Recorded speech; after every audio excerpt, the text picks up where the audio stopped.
All right, folks, it's finally over. They got him. The Tuckster has been yeeted off of cable news. There is officially no reason left to watch any cable channel. There is not a single interesting person on any major network. The Tuckster was the last one, and he was the best. He's the best we've had in a long time, but he was the very last one. I mean, it was almost an accident that we got someone as good as Tucker on at 8 p.m. at Fox News. When they fired Bill O'Reilly back in whatever year that was, 2017 or something, I did not expect them to replace Bill O'Reilly with anyone particularly interesting. And when they announced it would be Tucker, I was not particularly excited. I was familiar with Tucker. He's been around forever. He's been in TV news about as long as I've been alive.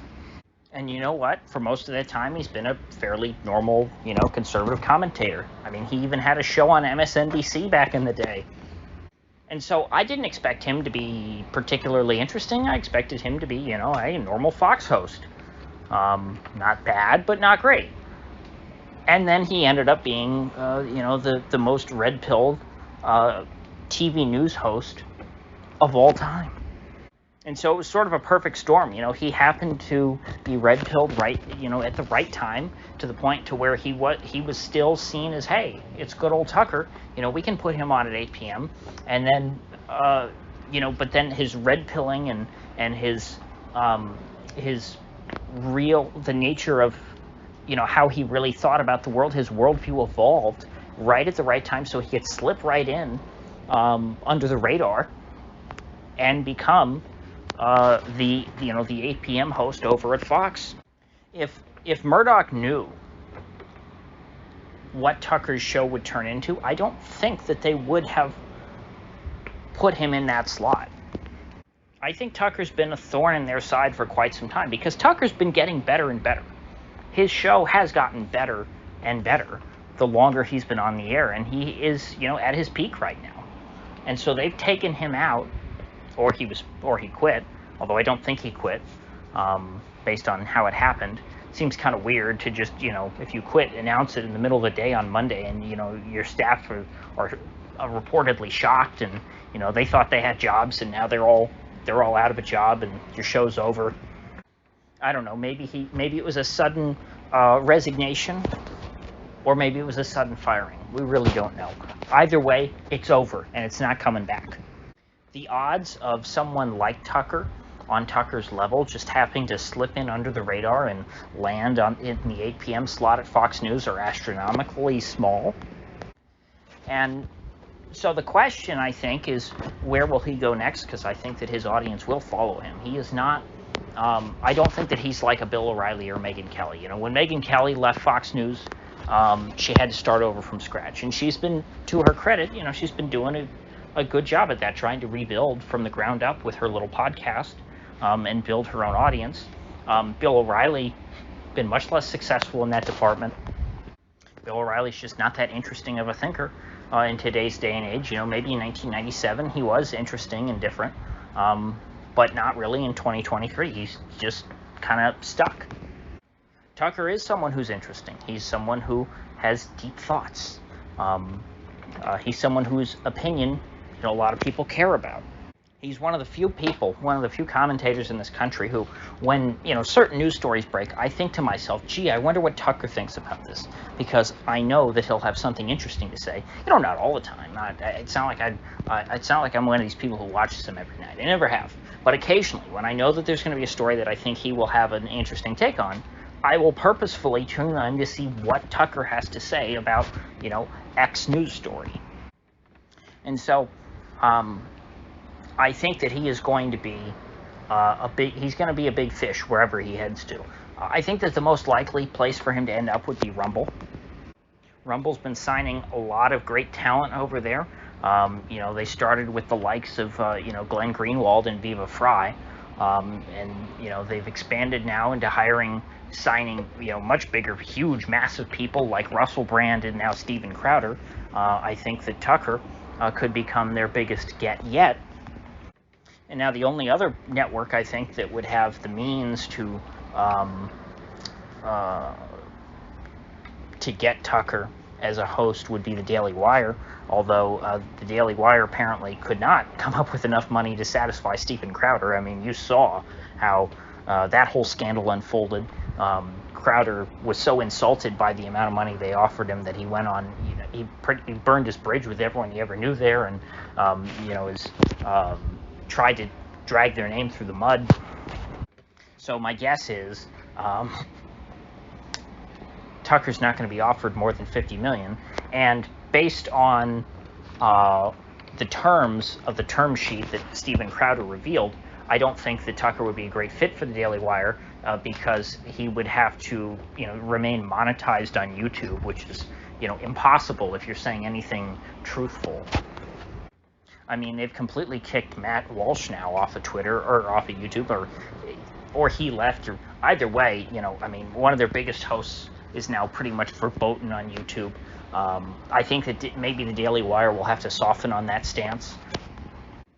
But either way, I think that Tucker probably will be able to command a bigger salary than the folks at the Daily Wire are able to offer at this point.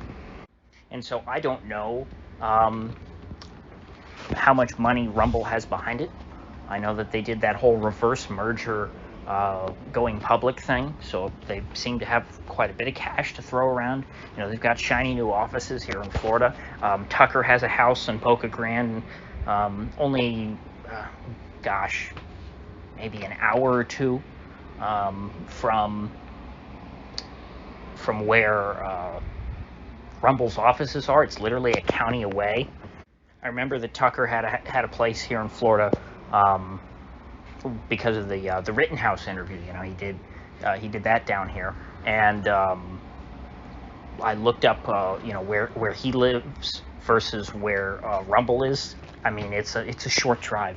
It would not be a bad commute, and in fact, he doesn't even necessarily need to go to the Rumble studios. He could just do it from his house. But either way, he'd be very close. The Daily Wire is in Nashville, and I don't know, I guess Jordan Peterson doesn't live in Nashville, right? Doesn't Jordan Peterson still live in Canada, and he's a Daily Wire host? I mean, I'm guessing, I don't know. I've never watched any of the Daily Wire programming, and I've never followed Jordan Peterson, so I'm just taking a guess there. They might all live in Nashville. But either way, I mean, Rumble, location-wise, money-wise, that just seems to be what makes sense to me. And were Tucker to go to Rumble, Rumble would be unstoppable. I mean, they'd have Tucker, Crowder,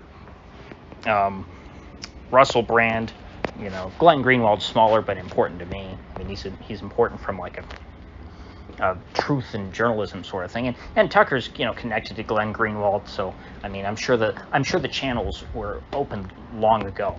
I'm sure that Rumble has at least floated the idea to Tucker before.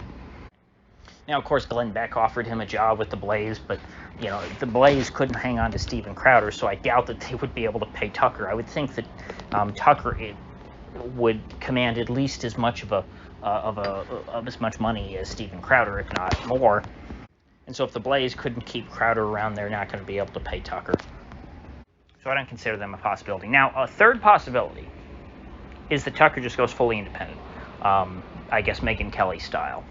Puts out his own podcast, sets up his own studio, which there's no reason why he can't. I mean, if he wants to, he could do that. He could, put out, he has a website. He could, have a paywall for certain extra paid content. I mean, he could keep doing his what do they call it, Tucker Carlson Originals or whatever, or no, Tucker Carlson Today is the one where he does the paywalled interviews for Fox. He could keep doing those, and then do his regular show for free and put that out on, Rumble, YouTube, wherever. But if I were in his position, I would think taking the guaranteed money from a place like Rumble, I just feel like that would be more attractive rather than trying to, have your own subscription model and your own, ad revenue, when that is going to be, there's such to me, an oversaturation of subscription-based media. Tucker's already used to having a salary, even if he had to take a pay cut. I mean, if he can go to Rumble and say absolutely anything he wants for as long as he wants, every day of the week, it's not like he's going to be having to work harder or be more restricted at a place like Rumble than he was at Fox News, because Fox News, I'm sure, has mandatory. Hey, you've got so many sick days a year. You have to show up and do your program. But then they probably would limit him in some way in what he could say. There are even some people who are speculating that is what his firing / quittal, whatever you want to call it, whatever it ends up being, that this was about, an editorial decision, that Fox wanted him to not say something that he was going to say anyway. And he said, you know what, no, fine, I quit. Or he said, I'm going to say it anyway. And they said, well, then you're fired. We don't really know. But I think that the one thing that's for certain is that he's going to continue doing what he does best. And I think that, he's just now, he's hit his zenith in his career. So I don't think he's just going to drop out after this. He's going to continue doing, now that he's found an audience, not necessarily late in life, but midlife, I think that he's got a good at least 20 years left in his career. There's a lot of millions that can be made in that time. So with that said, actually, you know what? There's more to say. There are some rumors that Tucker is quitting to run for president. Now, I don't think that that's the case. I don't think that he would run against Trump. In DeSantis, I think he seems to like both of those people, relatively. Now, does he think that they're perfect? No, neither do I, but I don't think that it's enough to where Tucker would run against both of them, and I think it'd be a little crowded. I think that he's much more likely to try and influence whoever the eventual nominee is.